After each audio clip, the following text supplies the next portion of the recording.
Makasih Mbak Ineke. Jadi kami, Bank Pembangunan Daerah Istimewa Jakarta, pasti sesuai dengan misi kami, yaitu fokus pada UMKM. Kami memiliki beberapa produk-produk yang berorientasi atau fokus kepada UMKM, khususnya dalam rangka mendukung program pemerintah terkait dengan pangan atau di sektor produksi ya, itu ada perikanan, ada peternakan, kemudian ada pertanian. Khususnya di Yogyakarta itu mungkin 3 hal sektor itu yang mungkin masih berpeluang. Ada di 3 kabupaten saya rasa yang masih mempunyai potensi, yaitu di Sleman, kemudian di Kulon Progo dan di Bantul. Di situ ada banyak potensi-potensi berkaitan dengan sektor-sektor seperti pertanian itu ada bawang, kemudian ada cabai, kemudian kalau pertanian atau peternakan yang di Sleman itu ada kambing, ada sapi dan sebagainya. Ini menjadi program dari kami, menyediakan kredit kepada pengusaha-pengusaha di sektor produksi atau di sektor pertanian, perikanan, dan peternakan. Mungkin itu yang kami dukung dengan program kredit PD. Selain itu juga kami juga memiliki kredit KUR, salah satunya juga di sektor tersebut. Kami juga dorong dan tahun ini kami memiliki alokasi senilai 1 triliun dalam rangka mendukung program tersebut. Begitu Mbak Ineke. Baik, kalau kita melihat momentum Ramadan dan juga Idul Fitri tahun ini mungkin menjadi salah satu yang ditunggu-tunggu juga begitu karena tahun-tahun sebelumnya ini sempat terkendala oleh PPKM gitu. Dan setelah ini apakah ada peluang yang juga menjadi sasaran dari BPD DIY, mungkin ada event-event besar lainnya yang sudah diharapkan? Ya, Mbak Ineke, sebenarnya kami sudah mempersiapkan secara tahunan ya, historis kami. Ada momen-momen hari besar yang berdampak terhadap pertumbuhan ekonomi secara umum di DIY, termasuk pertumbuhan kredit di DIY. Jadi kami pertumbuhan kredit perlu kami informasikan, di Januari itu ada realisasi sekitar 159 miliar, kemudian Februari meningkat lagi 188 miliar, dan di Maret ini memang masyarakat antusias menyambut Lebaran dengan istilahnya berbeda dengan tahun lalu. Kita bisa membukukan realisasi tambahan kredit sekitar 432 miliar, sehingga momen-momen seperti Lebaran ini memang kita manfaatkan sebelum hari H.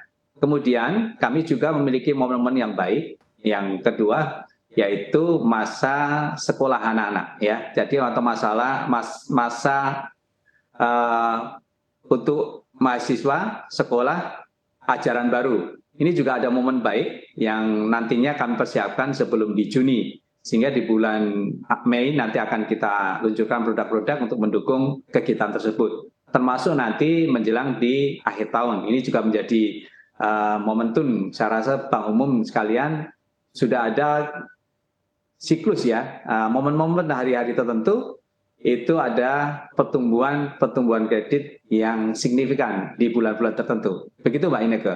Baik, artinya di kuartal berapa di tahun ini BPD DIY menargetkan pertumbuhan kredit yang paling maksimal?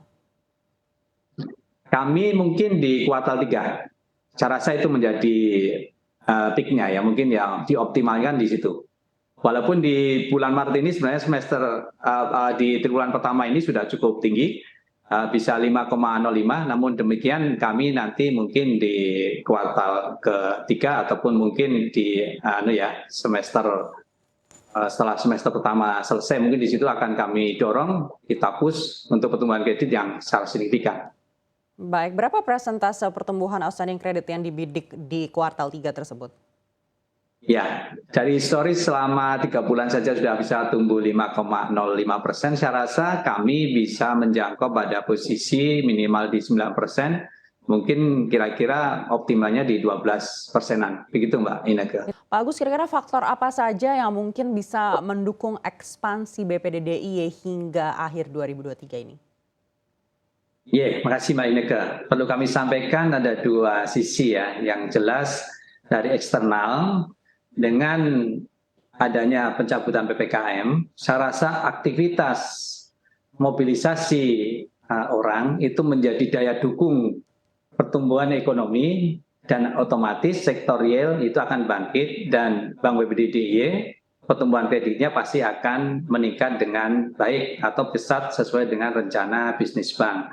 Kemudian sektor apa sih eksternal yang selama ini mendukung pertumbuhan ekonomi maupun pertumbuhan kredit BPDDI? Yang pertama memang dari sektor pariwisata. Ini pasti semakin banyak mobilisasi orang datang ke Jogja, pasti perputaran kebutuhan sektor real akan meningkat, sehingga kebutuhan kredit meningkat. Kemudian yang tidak kalah penting lagi, dengan adanya pencabutan PPKM, di Yogyakarta itu ada perguruan tinggi yang jumlahnya mahasiswa dari luar DIY itu ada 250.000.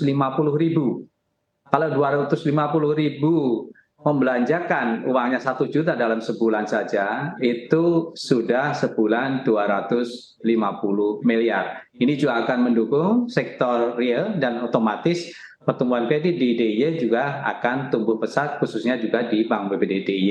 Kemudian dari sisi internal, kami juga melakukan layanan-layanan yang sifatnya digital, sehingga akses masyarakat terkait dengan kredit akan semakin mudah, cepat, dan saya yakin efisiensi dan yang diharapkan masyarakat sebagaimana pasti juga dengan rate yang cukup bersaing. Demikian, ini salah satu dari daya dukung pertumbuhan kredit khususnya di Bank BPD DIY, Mbak Ineke.